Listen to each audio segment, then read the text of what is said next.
Hello, everyone. Welcome to the All-Season 365 podcast, sponsored by Dynasty Athletic Performance and powered by NC Football Connections. If you like any of our videos, please subscribe to our YouTube channel, follow us on X, and tell your friends about us. Our goal is to reach as many high school coaches as possible. Today, we have a special guest. We have Coach Daniel Wright, running back coach at East Central University in Ada, Oklahoma. Coach Wright, how are you doing today? I'm doing blessed. I'm doing good, man. Blessed, very blessed. Well, we appreciate you for taking time to hop on. Again, college coaches are very, very busy. So we appreciate you for making time to join us today. No doubt. I appreciate you. Absolutely. So before we begin, let's give our listeners a quick snapshot about your coaching journey up until this point. Okay. First, again, just want to say thank you for allowing me the opportunity to be on this podcast with you and kind of help expand. You're kind of watching it from afar, man. I think you're doing a very good job interacting with the high school coaches all over. These guys are a real pipeline into, getting that natural talent all around. So, just kind of salutes to that and your efforts and approach to attacking this daily.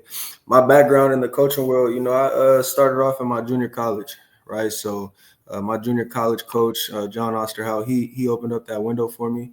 After I made that transition from athlete to just kind of, regular life, I was at a standpoint. I didn't really know what direction to take. And, he kind of put it into my mind and it marinated. So after a few years, I just kind of jumped on it. I didn't want to wait. I didn't want to wake up 30 and say, well, I didn't try, because you only get one opportunity. So from there, I became a volunteer coach, a volunteer assistant running back coach at American River Junior College down there in Sacramento, California, where I was also doing recruiting liaison, so I was helping out a lot with recruiting. And then we ended up being successful over there, man. We won the NorCal Conference Championship. We went 11-2 that year. Unfortunately, we lost in the NorCal or the championship game to get to that, NorCal versus SoCal. But, that was a learning opportunity. After that, man, I transitioned to the Division II world. As a college coach, I was able to get the running back job at East Central University. Started off just, as a GA while I was finishing school, but, wearing a lot of hats because I didn't have that. I was the running back coach, but, GA title. So it was a little tough, but definitely something that I dove into head first. And then from there, got my master's, finished up with that, and, starting this season, going into my second year at East Central University. It's a full-time running back coach, and really excited to kind of get what we got going there because we've been kind of taking off in the right direction, building that culture, and blessed to be a part of the staff that I'm with. Absolutely, Coach. And before you dive headfirst into your presentation about running back play, you hit on a lot of great points. You talked about, jumping on as a volunteer coach. It's funny that you said that because that is how I got into coaching. I started off as a volunteer coach just to see what coaching was about. And, 15 years later, here I am, so to hear that journey and to hear you wear so many hats, a liaison, recruiting, getting your master's, advanced degrees, man, that's what it's about. So appreciate you for sharing your journey with you. Absolutely. Thank you, man. Just any coaches out there, just got to keep pushing through it because it's definitely not an easy one, but it's one that's going to be worthwhile in the end if you love the game. Absolutely, Coach. Well, we're going to go ahead and pass it over to you. The floor is yours, Coach. Okay, perfect. Well, so getting started, I'm just going to talk a little bit about, running backs and pass protection within this opportunity today. I'll buzz through some things. It's really more so emphasizing just the highlights of thing to focus on. And I'm going to do something a little different, right? Instead of showing a lot of, good teach tape, good film, I'm going to show ones that we could kind of coach through and see why it didn't end up being as successful as it should. And just kind of walk you guys through how, it should look like by coaching it through. So this is my presentation. We'll get started.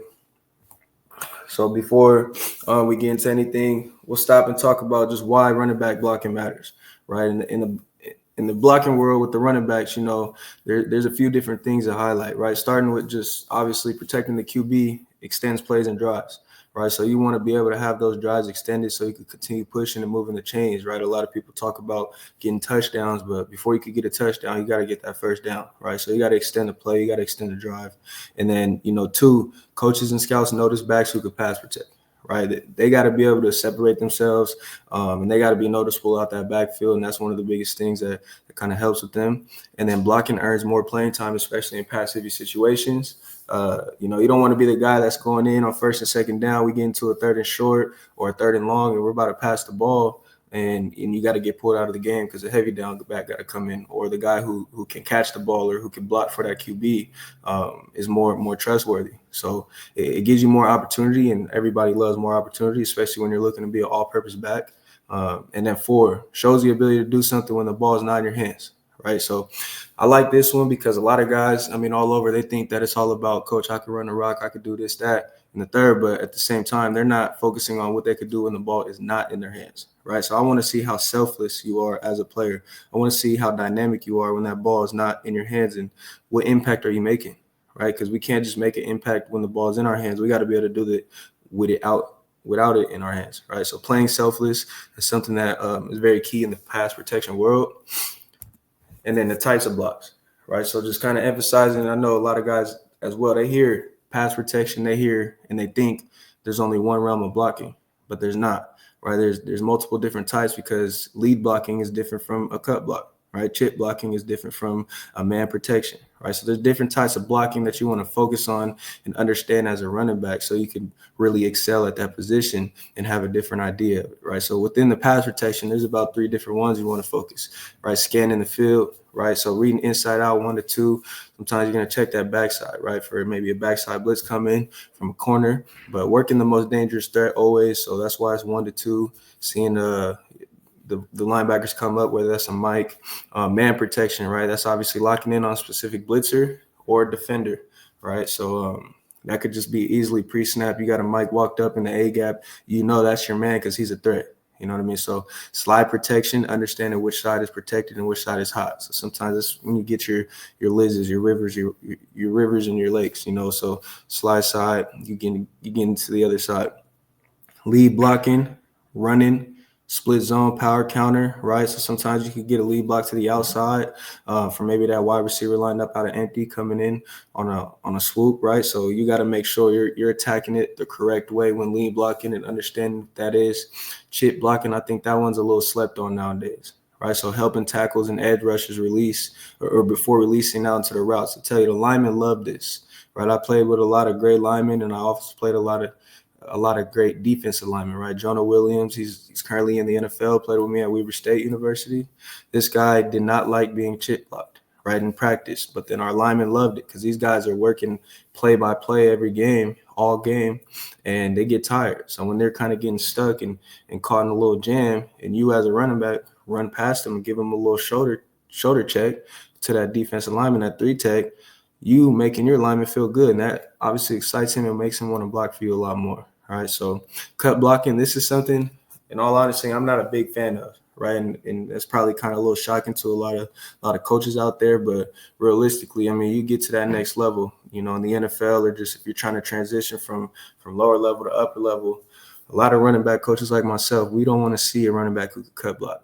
Right, we're not trying to see you do that all the time, and that's really just because it's not showing that you're physical. It's not showing that you're confident and willing to step up and put your face in the middle of a backer's chest. Right, you want to be able to use this to its advantage when the situation calls for itself. Right, because sometimes you're going to have to cut block because as a running back, you don't want to be mismatched on a defensive end.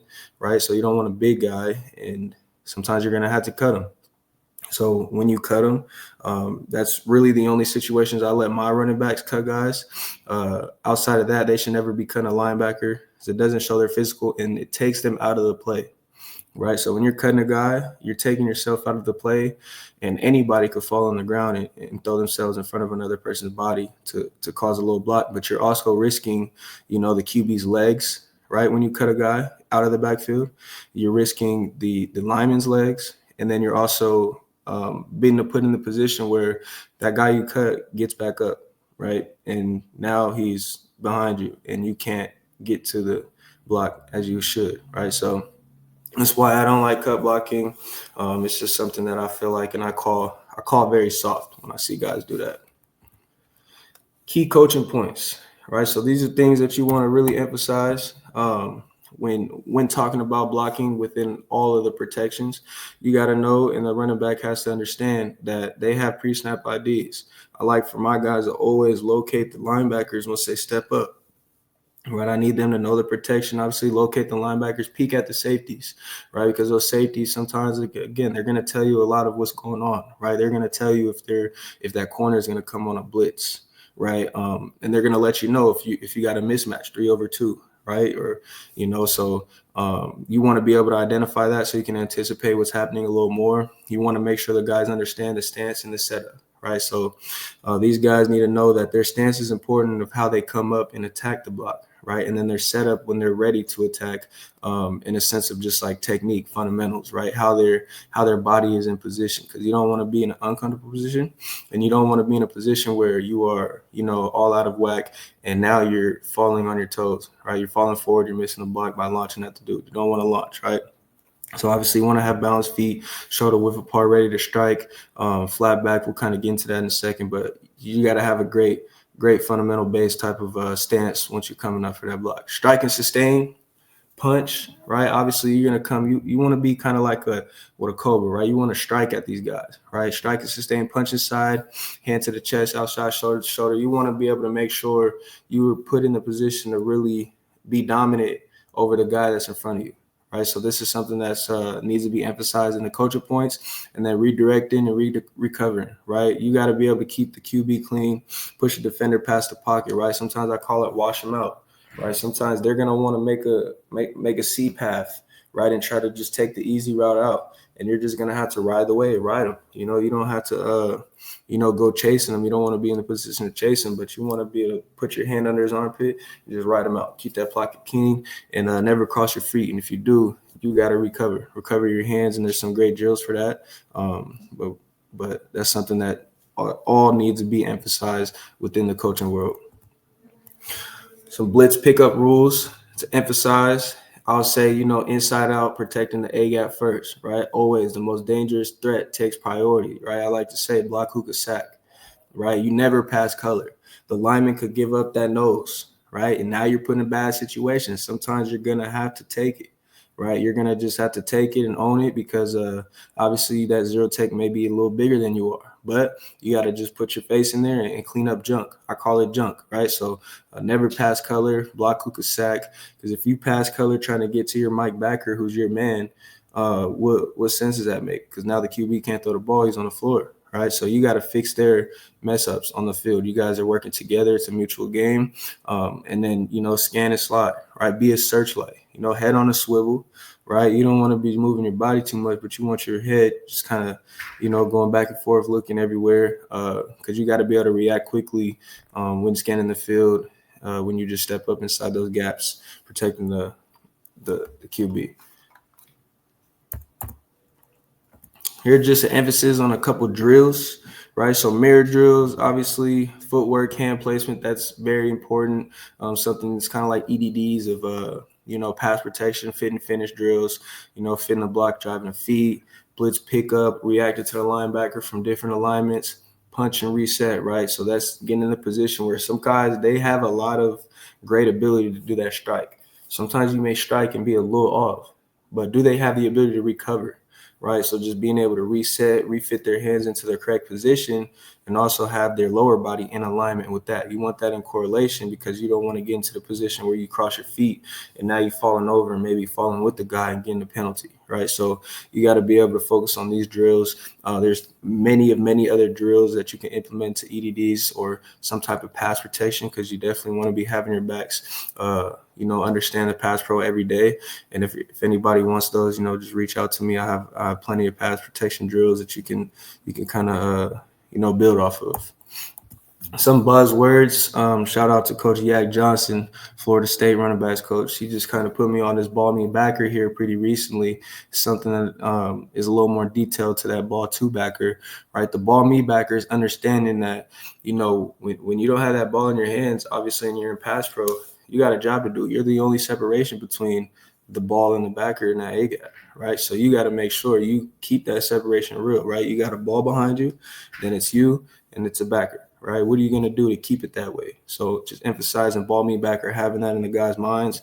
Ball two backer is kind of just when you're doing fake actions, right? Like maybe play action or show action. You're just kind of thinking, all right, if I don't get the ball, now I'm thinking backer, right? So ball to backer, and then going cross country, another little buzzword. If you're lined up opposite of the side and you see, let's say, a corner blitz coming from the opposite side, or that Sam walked up, right? You got to be able to identify that. And if the lineman has a box call, you got to be able to go cross country as a running back and get there. Close distance, right? Closing the distance is very important.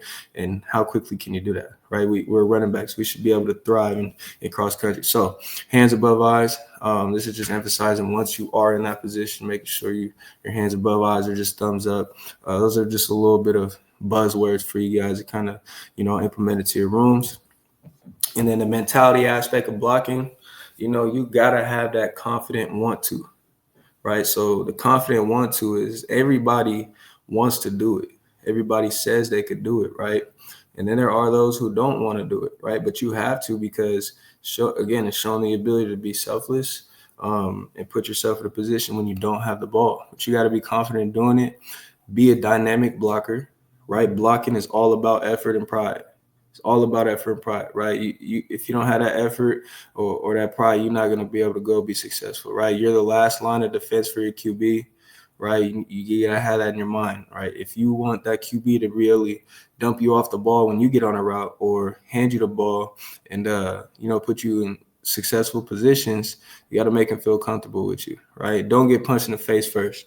When you get into a fight, right? Blocking is, you walking up into a competitive aspect of things, right? So you got to be able to be willing to protect yourself. Have your hands ready, right? Some guys attack and their hands are down, right? And now they're putting themselves in a position where they're going to get slapped up in the face first, right? So don't get punched in the face first. Have your hands in the right position, right? If you getting ready to box, you're not going to have your hands right by your belt line, right? You're going to have your hands a little up near your face. So be physical in that. Don't get punched first. That's what I tell my guys.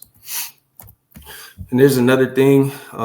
UC Davis running back coach, man, he kind of helped me out with this one, just in the sense of putting it more visually for guys and understanding the percentage of things in the A, B, C gap, along with that D if there's a tight end. But, that A and B gap, you're going to have 100% of the time that guy walked up, and you're going to know he's coming head on, right? Nose and nose, and there's a 50% chance he's going to go left or right. Right, if you're in the right position, right, taking the shade on him, the inside shade, you're gonna know likely he's gonna try to get to your right, or your left, his right. And then 65-35%. Once you get to that C gap, you're taking away the inside. There's a lot of drills to implement this landmark, this motion, because getting there, and that's some of the teachable moments we're going to talk about today as to why my guys didn't really thrive at this as much this past season, because they had some trouble closing distance, right, and sometimes stepping with the correct foot. But once you're doing these things, you again attacking it with tight elbows, violent hip thrusts, and as you can see, great knee bend, right, solid wide base, flat back, chin and eyes up, hands ready to strike. Always. And there's many, and I would want coaches to reach out to me to kind of ask a little bit about these pass protection drills that I have, because I have a few good ones that I think are very, very good to translate into that game and have an overall success. And you never want to retreat. That's something I highlight from this slide as well. You never want to retreat or go chasing. Once you find yourself looking back and your eyes are looking at the QB, you're in a bad position. You got to turn around immediately and get your head back upfield, find color, because if you get beat, you get beat, right? And again, usually you're that last one, so sometimes it's too late. But never go chasing a guy, because now you're just taking yourself out of the play just as much as you would if you're on the ground. Talk about some teachable moments here. Now we'll buzz through a few tapes, a few clips, and then after that, feel free to ask any questions if you have. But we'll just buzz through a few teachable clips of what my guys could have done better, whether it was pre-snap IDing, whether it was them just stepping up and having the right technique. Because a lot of the times it's about the technique can really mess up the block, but you got to attack first. Here we go. All right, here, this is in a game we played what it looks like Henderson State, right? So we got an Okie front, 2x2. So this is about 90 protection, right? Looks like we got an Okie front. These guys walking up almost becomes like a 5 down. And I'll show you from this angle, pre-snap, my running back, what he's looking at pre-snap, I don't know if I could draw on this. Okay, I can. So what he's looking at pre-snap, he's reading 1 to 2. All right, correct. This is where his eye should be pre-snap. So he should not be getting caught off guard by any means. Right. As the play kind of continues to develop, this Mike linebacker, what is he doing? He crosses to the other side. So immediately that's not my guy, because now I know the lineman, especially with this Sam over here walked up, he's blocking outside this tackle. This guard is blocking inside, which I think this guard may have blown up this play a little bit just from not IDing him. This center staying on that nose. This front side tackle, he's over here blocking this this defender coming up. I apologize. He's sticking right here. Correct. So what we're going to do in this position as a running back, we know that we're automatically right here on our 2. Right. So we need to step up with our inside foot and close distance, get to his hip, so we could be in that great body position of having leverage, right? 65-35, knowing that this defender is going to wash out this way, right? That's what you want. The odds are more in your favor, having a higher chance of winning, keeping that bubble clean. This running back, as you can see, the first teachable thing is obviously being late to the ID, right? As soon as that Mike linebacker crosses, I got to know, get my eyes on my 2, right? After that, now it becomes a footwork set of things. Look at his position where he's at right now, right? He's just standing here. He needs to be able to take that initial step with his inside foot, right? And he should be stepping in this direction, knowing that that's his man. Shouldn't catch him off guard. As he takes that initial inside step, he needs to get right to his hip to do what? Close distance, right? His inside foot should be to this inside foot, right? His inside eye to this inside eye. And from there, he's in the position where now he cannot give him a 2-way go, right? Because this running back doesn't move and he's literally pretty much in the same spot, this defender has a 2-way go. Now you don't know where he's going to go. You can't anticipate it as well. And you're stuck in a position where you're just going to have to try to recover as best as you could. But then, you get put in a position as well where the bubble is not as clean. Right, a lot of guys, they may come and use you as a tackler by bull rushing you right into the QB if that QB is still holding the ball. Luckily, this QB got the ball quick enough. But even then, this guy's in a bad body position. His hands are outside. Right, he's hugging the defender. You don't want to hug him. You want to have your hands inside tight, ready to strike. And there's no way that you could tell that he has an inside shade. He's really in a bad body position right here. So on this clip alone, it started just pre-snap with his correct IDs, understanding who his ID was in the pass pro, and then stepping with the correct steps. You got to be able to tell your guys close distance, move, step with your inside foot, get to where you need to be. Again, pre-snap. In this look, right? So again, you got 2x2, right? It's a little closed. It's not as wide, but you have gaps, right? So you got guys lined up in all these gaps. Lineman, again, if you as a running back could count to 5, right? What does that mean? Lineman's going to take the first 5. We know outside this safety, he can't come and cover any of these wide receivers on the outside, right? So that's why I say peek at the safeties. Sometimes this alignment alone, you could think, oh, there's possible blitz from these corners or these linebackers disguising.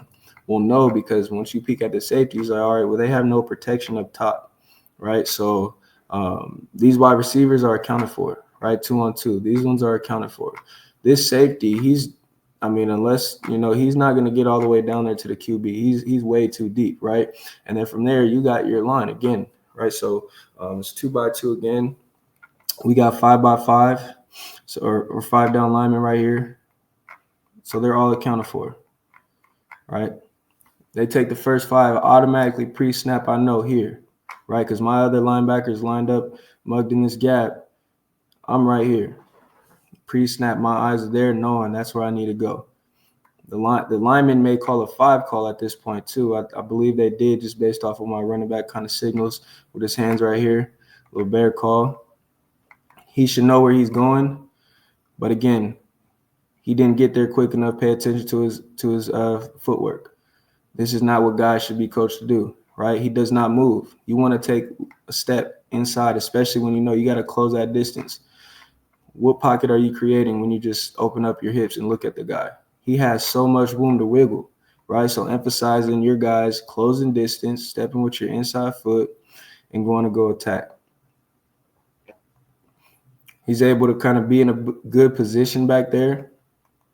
But that's the teachable moment. Again, closing distance, stepping with your inside foot, attacking your ID, right? Because had this QB, what if the QB turns out this way? He's running into color, right? You put yourself in a position to not have that pocket or that bubble clean for him, right? And he may have felt this pressure from the backside.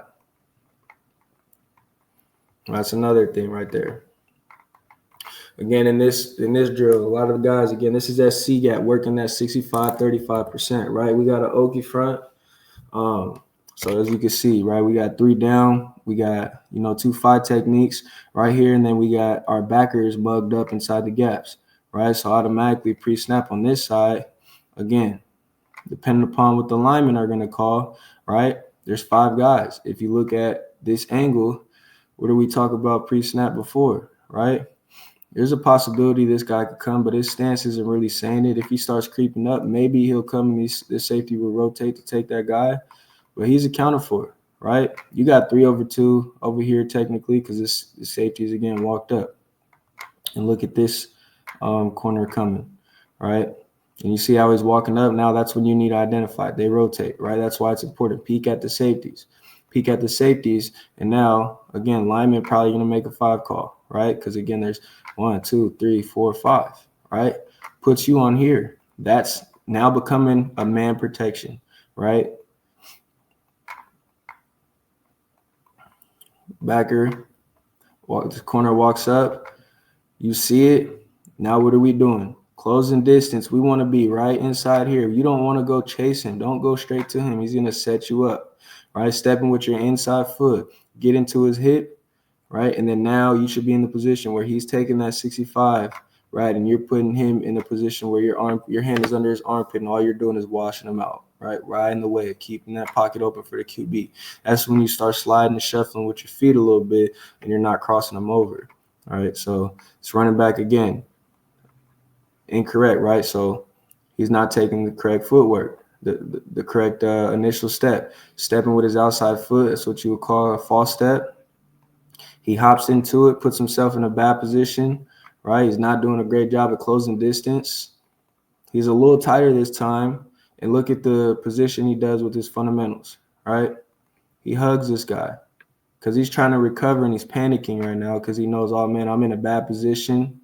This corner's coming at me quick, and he literally picks up the dude, right? This is not what you want your guys doing, and that's why it's important on those EDDs every day. Focus on the fundamentals, right? Focus on the techniques of things because you got to make sure these guys are taking the right footwork, right? The right initial step, closing distance, and then just striking. That's all blocking is initially, right? It's having that confidence, having that 1-2, and understanding of, okay, I know what I need to do fundamentally.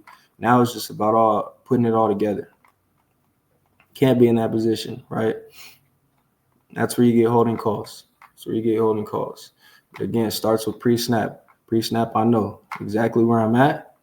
It's as simple as closing distance, inside shade, riding them out, right? You may not even have to be squared up with them. You just riding them out at that point. This position again, right? So now it look like we got what? So here, 4-2, right?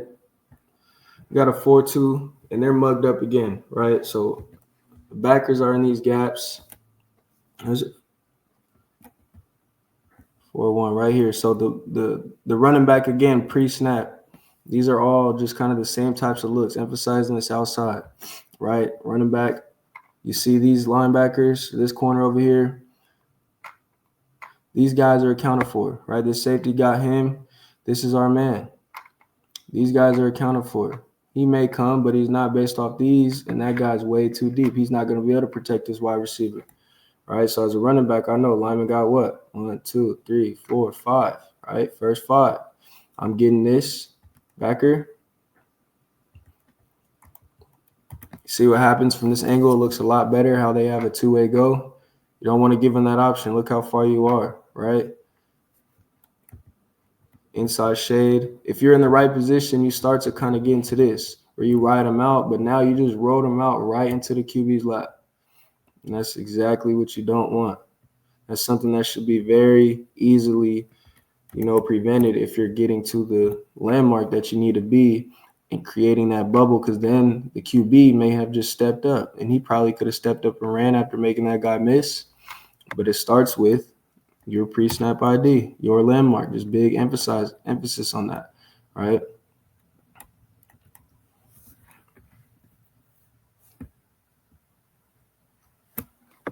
Watch it a little forward from this angle.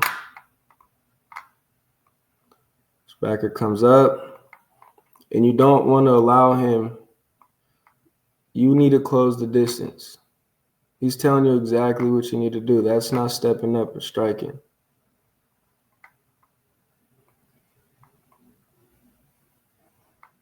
I believe getting the two more here. So right now, again, so this running back, this is essentially why you have to attack it, right? And with the inside shade, I'm going to tell you two things on this look right here.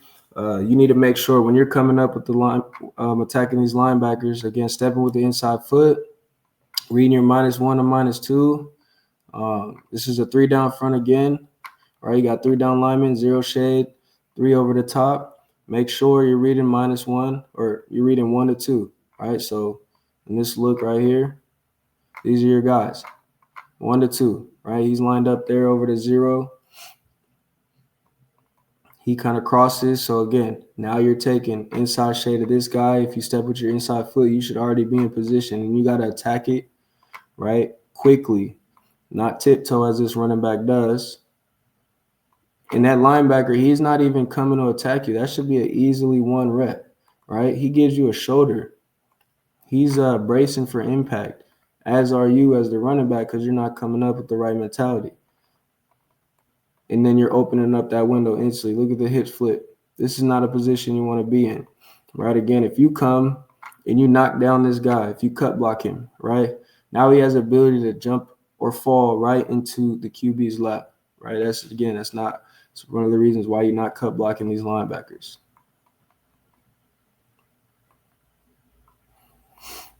Here's a position to show the importance as to why you don't want to look back, right?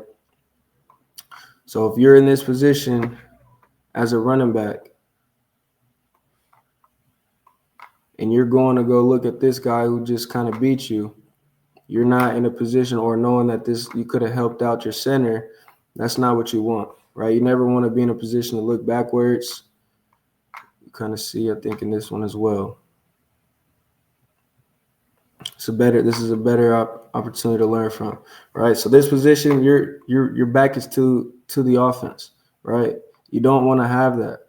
You want to make sure you are looking at the defense at all times, understanding that you can't pass color. You shouldn't go chasing. You shouldn't be in this position because you're doing yourself no help, right? You got to keep your shoulder square forward when protecting these A and B gaps, right? He does a good job at stepping inside with his inside foot, and then he could have easily just chipped this guy, right? He could have chipped this dude, but he doesn't, right? He turns his shoulders, and now he's in a bad position.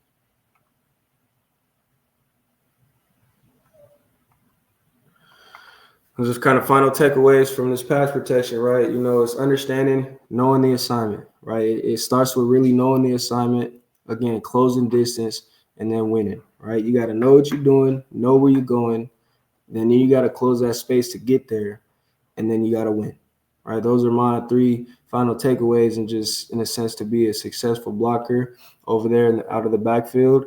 And that's something that you can kind of help elevate your room, emphasizing those reminders, those thoughts and techniques when it comes to things. And that's about what I got for that one right there. All right, Coach. Thank you for that, and very good presentation. Pass protection is an element of running back that not a lot of people talk about in the high school ranks. But like you mentioned, as a college coach, it's very, very important that you understand that. Before we let you go, let me ask you this: what can running back coaches do to improve their knowledge of pass protection? Get with the O-lineman. Get with the O-line coach, right? You got to be able to be, his best friend, right? I mean, that's kind of simply that I could put it. You know, you got to get with the O-line coach, talk to your former O-line coaches, talk to just anybody who's handling the game up front, right? Sometimes you can even learn a little bit by speaking with the defensive line coaches because that's on the complete opposite, right? So you're knowing and understanding a little more, or the linebacker coaches because they're catching tendencies. They'll tell you some of the things, but that's one of the best things is just elevate your understanding of knowing what's happening up front. You always want to know where the linemen are blocking, right? You want to know who they're covering, and then who's that unblocked dude, right? Especially within the run game as you're running the ball when you're not speaking pass pro, but just get with the O-line coach, man. That's what it's about. Absolutely. It sounds to me like it's all about being on the same page, especially with that center, Mm-hmm. and understanding defensive structures and spending time in the defensive side as well, studying tendencies, studying stunts and twists and blitz, and just understanding the overall anatomy of pass protection. Um, Absolutely. and lastly, one last question for you before I let you go. I promise you this will be the last question. What piece of advice would you give a running back coach looking to improve their knowledge in the offseason? A running back coach looking to improve his knowledge in the offseason is going to take advantage of any and every opportunity he has to learn from a front or from behind. Just like I tell my guys, right? That could be a guy who's, let's say, in the game 10 years deep, right? It could be a guy who's in the game a year deep, fresh from his college days of playing, right? You can learn from both of them, right? You can't be entitled to thinking you're better than him. And then as well as just going to be a fly on the wall and take advantage of being able to sit in coaches' rooms at these different levels, D2, D1s, whatever, reaching out and being a sponge.